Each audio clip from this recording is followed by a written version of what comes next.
இங்க ஒரு ரோபோ கீழே கிடக்கிற குப்பை எல்லாத்தையுமே கிளீன் பண்ணிட்டு இருக்கு. அப்போ ஒரு பிளாஸ்டிக் கவர் காத்துல பறந்து வருது. இந்த ரோபோ அந்த கவர் எடுக்கலாம்னு கிட்ட போகுது. அப்ப சடனா காத்தடிச்சதால அந்த கவர் வானத்துல பறக்க ஆரம்பிக்குது. இந்த ரோபோ அந்த கவரை பிடிக்கிறதுக்காக விடாம அதுக்கு பின்னாடியே ஓடிட்டு இருக்கு.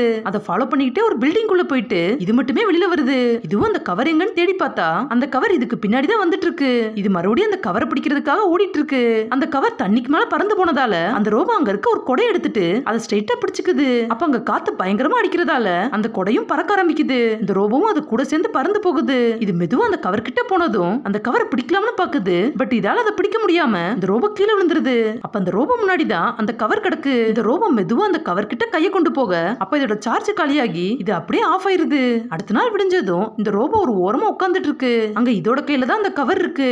இது மேல சோலார் பேனல் இருக்கதால இது கொஞ்சம் கொஞ்சமா சார்ஜ் ஏறிட்டு மெதுவா ஆன் ஆகுது. அது கண்ணை திறந்ததும் அது கையில இருந்த கவர் மறுபடியும் பறந்து போகுது. அது நேரா ஒரு மிஷின் மேல போய் விழுது. இந்த ரோபோ அந்த கவரை பிடிச்சு இழுக்கும் போது அந்த மிஷின் ஆன் ஆகி அங்க இருந்து ஒரு கண்டெய்னர் கீழே விழுது. அது இன்னொரு கண்டெய்னர் மேல இடிச்சு அதை ஓபன் பண்ணி விட்டுருது. அதுக்குள்ள பார்த்தா நிறைய கவரா கிடக்கு. இப்ப எல்லா கவரும் பறந்து வெளியில வருது. இதை பார்த்த அந்த ரோபோவோ இவ்வளவு கவர் எப்படி பிடிக்கிறதுன்னு ஷாக் ஆகி பார்த்துட்டு இருக்கு. அந்த கவர் எல்லாமே அப்படியே காத்துல பறந்து போய் நேரா ஊருக்குள்ள போகுது. இந்த ரோபோ எல்லா கவரையும் பார்த்துட்டு இந்த ஒரு கவரை பிடிக்க ட்ரை பண்ணி இப்படி ஆயிடுச்சேன்னு அந்த கவரையும் அது கூட சேர்ந்து பறக்க விட்டுருது.